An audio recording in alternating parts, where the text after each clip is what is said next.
Hey, podcast world. This is Ramon Sanchez. I'm a licensed clinical social worker out in California and host of Destigmatize, a roundtable mental health podcast where professionals I know, members of my community, and some of my friends can discuss topics worth destigmatizing. For this episode, I've invited Lisa Gardner.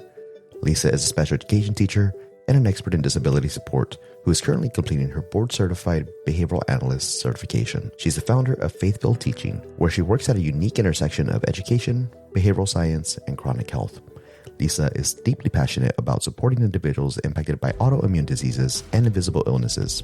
She uses her background in behavioral science to help people navigate the unpredictable nature of chronic health, focusing on everything from symptom tracking to building the self-advocacy skills needed to thrive in a world that isn't always built for fluctuating health needs. I wanted to bring her on to talk about mental health tolls on living with a hidden disability and how we can better support those in our community dealing with chronic illnesses. And now, here's our episode. Destigmatized Mental Health Podcast, Season 5, Episode 4. I am here with Lisa Gardner. Lisa, welcome to the podcast. Hi, thanks for having me. Of course, before we get started, where can people find you? How can people connect with you? My website is faithfulteaching.com and my Instagram is faithfilled_teaching. Awesome. Thanks, Lisa.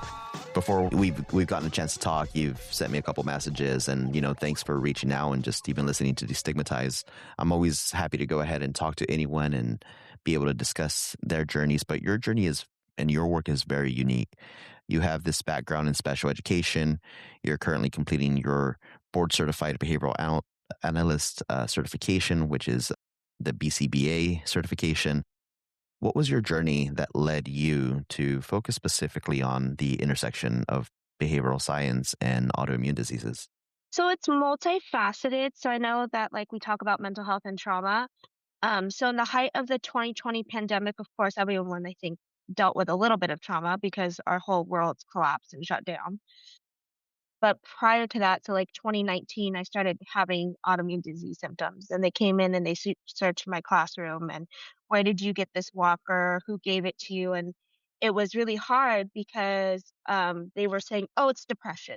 Oh, it's stress. Oh, it's a bad diet. And not only was I not walking, it's like you look up the DSM of the symptoms of, anxiety, depression, and all my symptoms were not on there. And so I started to take really detailed logs of my symptoms, and that's kind of where it got started. Gotcha. Yeah, you mentioned being committed to destigmatize this invisible illness, as you've called it, as you and I have spoken. And for those who might not understand what some of the mental health challenges that come with having symptoms like this unpredictable fatigue or any sort of medical demands that the outside world can't see, how would you be able to explain that to those individuals?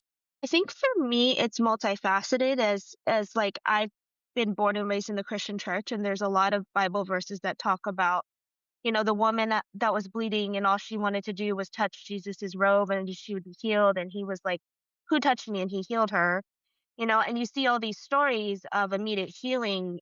And it can be hard to read those stories knowing that you're not healed and question if it's a lack of faith in the beginning. And it can wreck your mental health a little bit because I think the symptoms and the mental health is so intertwined, not only together, but also with the spiritual aspect as well. And then as you grow and you kind of, progress, you learn about not only is there a big community of people who deal with this, yourself and you can connect with, but, there's people that are dealing with it that don't have a title per se of, oh, I have lupus or I have Hashimoto's or whatever the autoimmune disease is that you can minister and I think reach out to. And it gives a level of passion and a level of calling, I guess you would say. Yeah, and it's interesting, right? Because we just tend to really go into a provider and trust them in a lot of ways that just simply because of the fact that they're doctors, that they're medically trained, we're going to go with their opinions and it's just going to be what they say because they're knowledgeable and we trust them. However, most people really don't engage in that self-advocacy component because of the fact that we trust them, we believe them. Say that that's fair? I definitely agree with that. And I would say for me, I was a nursing major before I became a teacher and I didn't go through the full hoops, but I got my nursing assisting license. So I was in charge of taking vitals and doing rounds. And so when doctors say, oh, you have endometriosis, but did not do a laparoscopy, did not do a blood test, did not do an MRI and all these medical imaging and put you on birth control. And then you start having joint pain and it was that moment where you're like, I trust you, or I did trust you, but now I don't know that I trust you anymore. And where that's scary is you want to be able to trust them also for a referral to the appropriate provider. You shared with me that during the height of the pandemic, you faced some significant health scares that eventually led you to a diagnosis of lupus and rheumatoid arthritis. Can you take us back to a time and share how that personal experience changed the trajectory of your career? Saying, you just mentioned you were a nursing major and now you went into teaching and now you're going into um, BCBA. So, it's been a shift in your journey. Tell me a little bit more about that. Yeah, so I was a nursing major, kind of have never liked science long before I became a nursing major. Had a really great high school chemistry teacher who mentored me and was like, I'll read for you, but just know like you're probably gonna hate this because you hate science. And I took anatomy twice, and it was that moment where I was like, I just don't feel like this is for me because like I put everything into it, and I just know the curriculum's gonna get a whole lot harder. And so I went to school to become a teacher, and I was working as an instructional assistant. I had worked preschool through high school, mod severe classrooms, mild mod classrooms, TLC classrooms, whole gamut. And then, in the 2020 pandemic, I was a first year teacher, so the 2020 school year. And that's kind of when all my symptoms started. Looking back, though, I would say the anxiety and depression the year before my first year of teaching was kind of like the start of my symptoms, and I had a lot of GI symptoms that I thought was just anxiety related. And it just took a little bit of time for symptoms to develop. So that was like the start of the symptoms. And then just slowly over the course of time, it just snowballed into more. Yeah. It sounds like your own health journey kind of propelled you into the field of BCBA. Does that non-traditional way for our listeners, does it feel different because of what you went through? I mean, how did you apply behavioral science to your own recovery and management? Well, it started actually with the discovery of the autoimmune. So it was when I eat this food, these are the symptoms I have. So we call it an ABC contingency in BCBA work or three-term contingency. Usually it's like kid sees a cookie, kid presses an iPad for a cookie, parent gives them a cookie. For me, it was like when I go out to the sun, I will have these symptoms. I'll have joint pain or I have gnarly fatigue, and then it prevents me from doing whatever I need to do or what to do afterwards. Or I would apply it to caffeine intake, or, if I went to the gym and overdid it, and just started to take a really detailed log of my symptoms and did some research as well. Cause like I said, doctors were not taking me seriously. Hmm. And so I got to the point where I was like, I'm not a doctor, but at some point I narrowed it down to like, I think it was like 4 or 5 autoimmune diseases that like looked really similar. And then they did an MRI because they thought it was multiple sclerosis. And that multiple sclerosis, the MRI was negative. And so that's kind of how it started. Yeah. And I mean, just going through that the doctors didn't really believe you. How did that affect you personally? How did that, walk us through that, through those emotions? Because I'm sure that must be exhausting and just disheartening to really minimize literally your physical symptoms. Yeah. So for me, it was hard emotionally and like mental health wise, but also spiritually because, you're taught like perseverance produces character and character hope as a Christian. And you're taught trust the Lord and he will make your path straight. And there's so many Bible verses, that talk about healing and, you're not getting better. And then it messes with your mental health and it ramps up your anxiety because you're like, well, I've taught all these things in the Bible, and I believe these things and I know these things to be true, but I'm not seeing the physical healing right now. And so you kind of get to this point where you're like, do I actually believe what Jesus says? is it really depression and stress? And it's like a really gnarly mind game. And it also is hard when you have a lot of friends dealing with mental health issues as well. And you see them out doing marathons or you see them out doing triathlons and you're sitting there going, wait a minute, this isn't adding up at all, for me. Right. In a sense, it questions your faith and everything that you grew up knowing. I think that's pretty common in the mental health field. There's so many individuals that will come in and be able to go ahead and say, I feel like I'm losing my faith. I feel like I'm just losing what needs to go ahead and happen in that sense. How were you able to go ahead and get past that, or did you get past that? Yeah, I have a really great mentor who I've known my whole life in the church, and her son has, I don't know the exact diagnosis, but it's not an autoimmune disease, but has become wheelchair bound as a result. And she would point me through scripture. She would go to appointments with me and pray with me and just remind me to stay the course. And then the other thing I didn't talk about that I think is really important to talk about is my dad, who adopted me, my parents adopted me, like I mentioned, had a brain tumor and he had lost his hearing before I was born. And so I think that also tied into how the church responded because my parents have gone to the same church before I was born. And I think for them, there was a level of fear of like, we've seen this in this family before and like complete utter shutdown, I guess you would say. And so it was really helpful to have her just be someone to walk me through that who wasn't a mom, who wasn't a dad of mine, who didn't, I mean, obviously a friend and a mentor and still emotionally invested, but has been able to do that beforehand, before the situation with her own kids. And I think I can't speak for her, but I would assume that that would help her detach a little bit more as she's walking this process with. Right. Yeah, and that's it's really interesting as, individuals that do lean on the faiths that they do have this mentor and there are people that do show up that continue to guide them towards that component.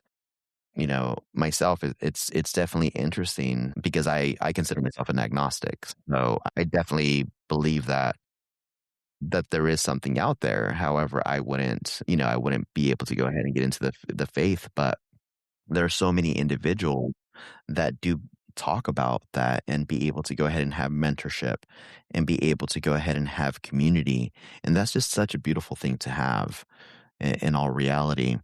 When we're recording this, this is 2026 at the time of the recording.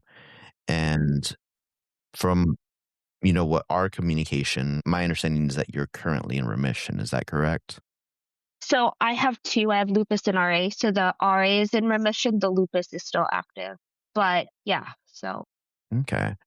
And so for someone that may be listening who is in the thick of it, of getting a new diagnosis or is in a painful flare up, what did that process teach you about the links between your mental state and your physical healing? I think for me, part of it is learning that it's part of the process, unfortunately, because flare-ups will come, but there's not a cyclical pattern, meaning that it could be impacted by the weather. And as we know, we can't control the weather, right? You can focus on your mental health, you can focus on pursuing Jesus, but you can't control the weather. And so learning that I think the flare-ups are going to happen, unfortunately, and you don't know always when they're going to come has been really helpful. But also knowing that if you have a pattern of weather changes affecting it, like perfect example is this week.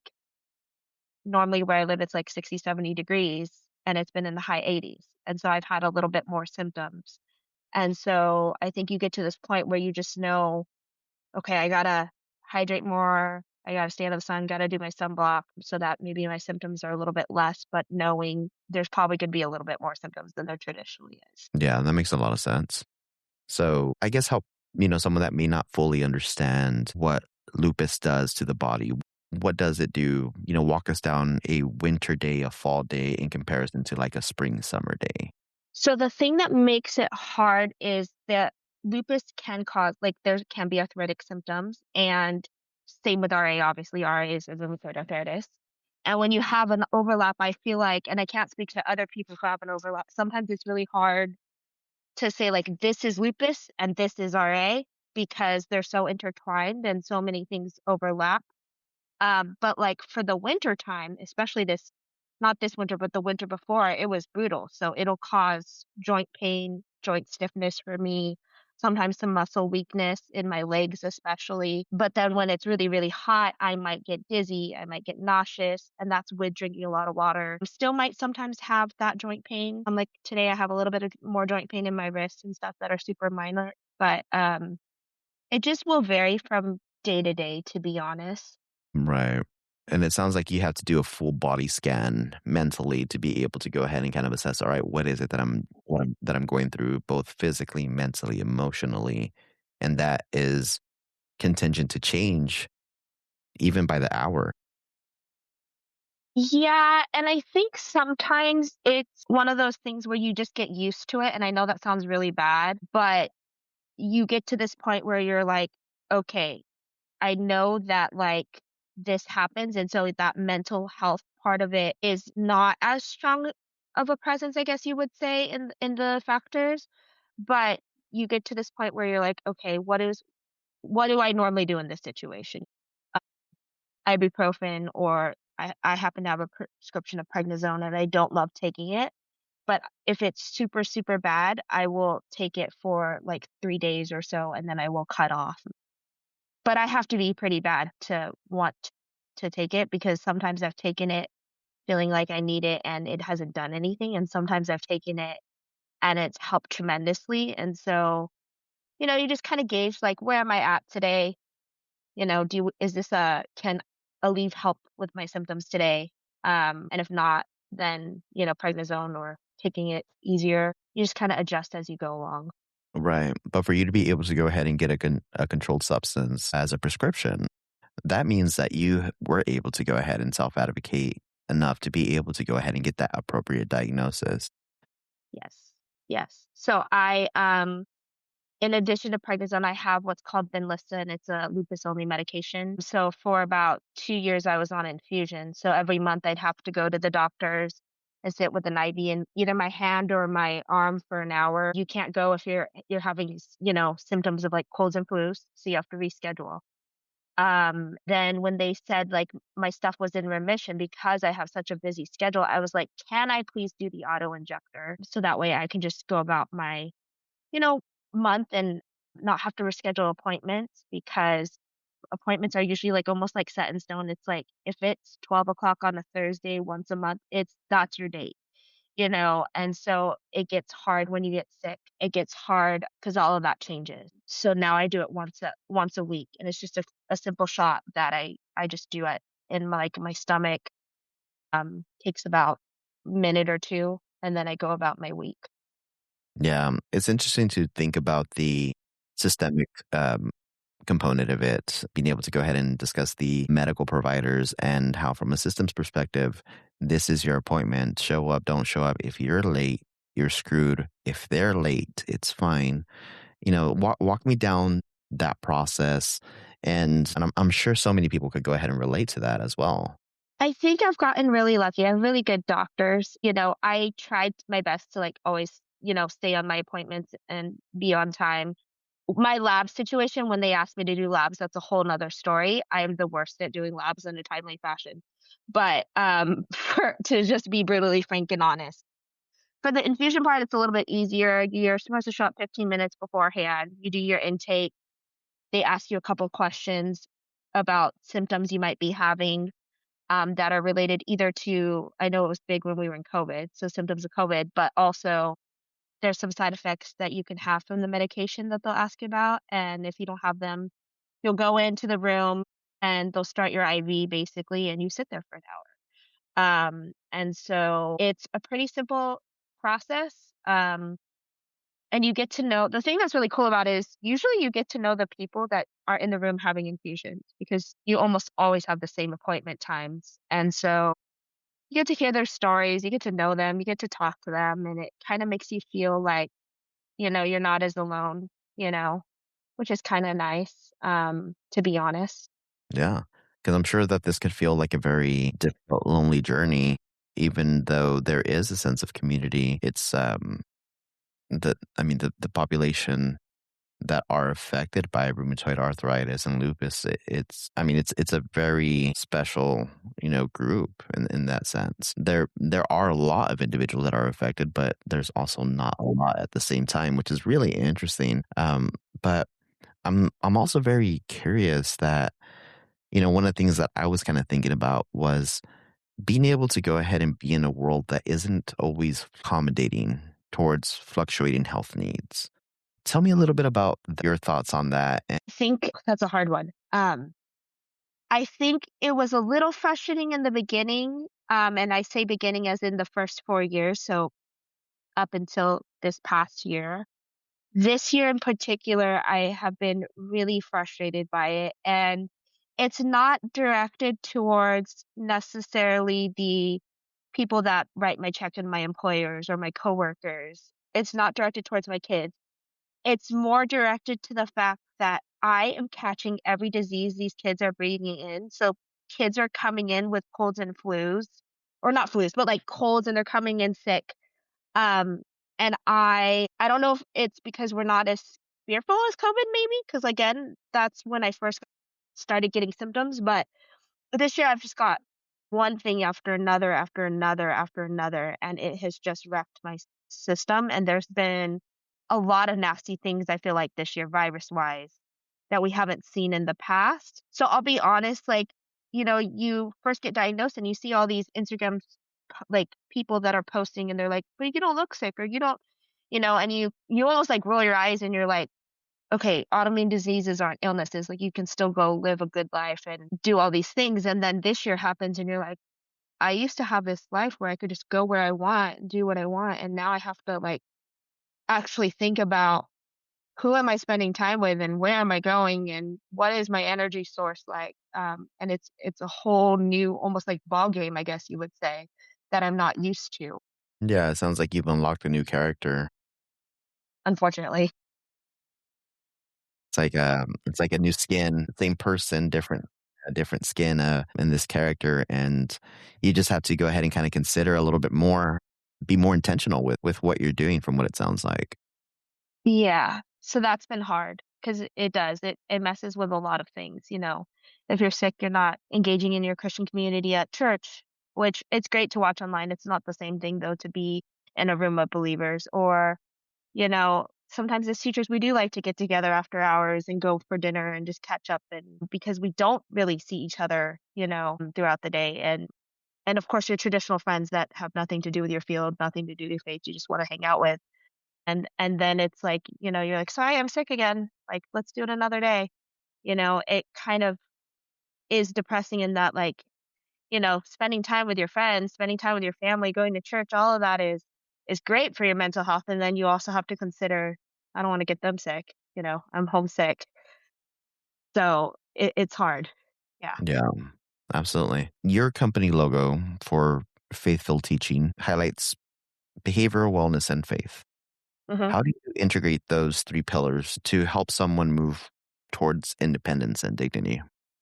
I think the behavioral side of things is making sure we're very detailed in tracking our symptoms, tracking, water intake, step intake, also tracking like this is where I think doctors kind of gave me a little pushback is like tracking labs. Like I'm not trying to interpret what a doctor gives to you. So if a doctor runs what's called an ANA panel, which is a panel that basically shows whatever autoimmune disease you could possibly catch, it'll flag on this panel. I'm not sitting here and saying, here's what I think that means. What I'm doing is I'm taking that panel, taking that data, and I'm saying, okay, let's try and maybe decrease your caffeine intake, or let's and do what's called a reversal design to see if it helps your symptoms. And if it also makes those labs go in the right direction, meaning that some of those inflammation markers go down, then we're in the right track. But I'm not going to sit here and say, here's what I think you have, you know, and my coworker, or not my coworker, my BCBA supervisor and I were actually talking about a case that I had. And I said, I'm not a doctor by any means. And I said, but just looking from her labs, I could see why doctors are saying what they're saying to her, unfortunately. And so it's that moment of like, how do you approach this system, this situation because that information could be hard to hear no matter who it's coming from. But also, I think, we want to be able to know what we're treating too. And obviously, we can't diagnose and we can't prescribe medication, but I would approach a patient with lupus a very different way than I would approach, say, a patient with, I don't know, a different autoimmune disease, something that's psoriasis. I would approach that a whole lot differently. So it's interesting to navigate. Yeah, makes a lot of sense. You mentioned to me that providing behavioral analytic support for things like symptom tracking and building health routines. Can you walk us through how data informed strategies can actually help someone feel more empowered over their own bodies? Yeah, I think part of it is like, it can be hard to sometimes when you're in the thick of it, you just think this is what it is. This is what it's always been. Like, so for me, it's like, it's always the muscle weakness in the legs, or it's always this, it's always that. But there's different levels too. So one day my foot might be pronated out. The next day I might need to be holding on things to walk. And I think it's so much more helpful to have a provider walk alongside you because they're able to take the emotions, I guess, out of the experience and look at it from a clinical standpoint of view. Even listening to my patient and hearing her story and hearing a lot of the overlap with my journey, I'm still able to be like, okay, like let's look at this as a holistic view. Let's look at it from a behavioral lens, and take that emotion, I guess you would say, out of it. Makes sense. Teacher, you've seen how environments need to be flexible. What are some of the Mhm. practical ways that schools or workplaces can better accommodate individuals with fluctuating health needs so that they can still thrive? This is a tricky one because the way they can accommodate, unfortunately, sometimes requires a doctor's diagnosis or a doctor's prescription. And it just so happens every time I go to the doctor for my rheumatologist, I'm in great condition, which is great for them. They love to see that their things are working. But very seldom, if ever, have I had a scheduled appointment where I'm in a flare. And so as a result, I've asked for like a doctor's note for something as simple as like elevator access that I can just use when I'm in a flare, and they would not give it to me because I was doing so well. So simple things like that are really, I guess you would say, helpful to have. So yeah, that's been interesting to navigate. Hmm. Anything that you could think of or that you wish could happen that wouldn't require a doctor's note? I think, oh, that's a good question. I honestly think, to be honest, being able to hold IEPs virtually, we had no problem saying that was okay in the pandemic, right? Because we were in a lockdown for health reasons. But now that we're not in a pandemic, they're so hesitant to do that. And I find it interesting that we worked so hard to create these systems. And now we're saying, no, we're not going to do that. Right. Especially for individuals that come from lower social economic backgrounds that may not necessarily have the luxury of being able to attend in-person IEPs and those IEP meetings. I could assume that just becomes extremely difficult for them. Yeah, this year in particular, I found like we're constantly rescheduling appointments, and I have never had as much challenges. And it's not the first time I've worked in this area, but it's the first time I've actually had challenges trying to get people to the table. And I don't know if that's from just the lack of understanding of what an IEP actually is, or if it's like we understand, but we've been doing this for 6 years and like it's not changed very much over the course of 6 years that we don't think it's really important to come to the table. I don't know where the disconnect is, but somewhere there's a disconnect. And then I also know parents are usually working, and so it's hard for them to take time off too to come to these appointments. Absolutely. Self-advocacy is a huge part of what you teach. What Mhm. advice do you have for someone who feels guilty about their health limitations or is afraid to ask for accommodations that they may need? So this is an interesting conversation because I'm not perfect at all. So in the beginning of the year, some of my coworkers and I were talking about the elevator conversation. I said, I've had so much PTSD from my past experiences of trying to advocate for myself that I said, I love what you're doing, but respectfully, like I need to take a back seat. And it wasn't that like I didn't want to advocate, it was more a matter of like position in the company. So like my coworkers had tenure, so their job is less likely to be pulled from them. And I think when it comes to advocacy, I think the conversation needs to be shifted as far as advocating for yourself is not a bad thing, but also we shouldn't be fearful either of advocating for ourselves. And like I said, I'm not perfect, obviously, but it's something we need to do, and the narrative isn't going to shift until we start. Yeah. As we conclude, is there one key message or piece of advice that you'd want our listeners to take away from today's conversation as it relates towards destigmatizing mental health and chronic illness? What would that be? I think my biggest thing would be that your chronic illness is not something you did wrong, and it's not um, like a lack of faith um, that you're currently experiencing, I guess you would say. So to just stay strong and to just trust that, this process might take a little bit longer than you'd hope, but hopefully with the right doctors, with the right prayer, with the right people in your corner, you will one of two things. You'll either get the right diagnosis and right treatment, or you will get healing without having to go through all these hoops, like I did. That's probably my biggest thing is just like stay the course and stay strong. Once again, Lisa, how could people connect with you? My Instagram is faithfilled_teaching, and I post a lot of stuff over there. And then I have my emails as well and my website as well. I always like to ask my guests, is there anything that maybe I didn't ask you or something that you wanted to talk about that I didn't get to? Oh gosh, I don't know that I mean, I don't know. I think we covered it all. I mean, we talked about my dad's journey a little bit, I think, right? Did we talk about that? I think we covered everything. Awesome. Well, this was Destigmatized Mental Health Podcast, Season 5, Episode 4, highlighting autoimmune advocacy and behavioral wellness with Lisa Gartner. From Faith-Filled Teaching, you can share this episode and listen to past episodes of Destigmatized Mental Health Podcast on Apple Podcasts, Spotify, or wherever you listen to podcasts. Lisa, thank you so much for your time. I really appreciate it. Thank you.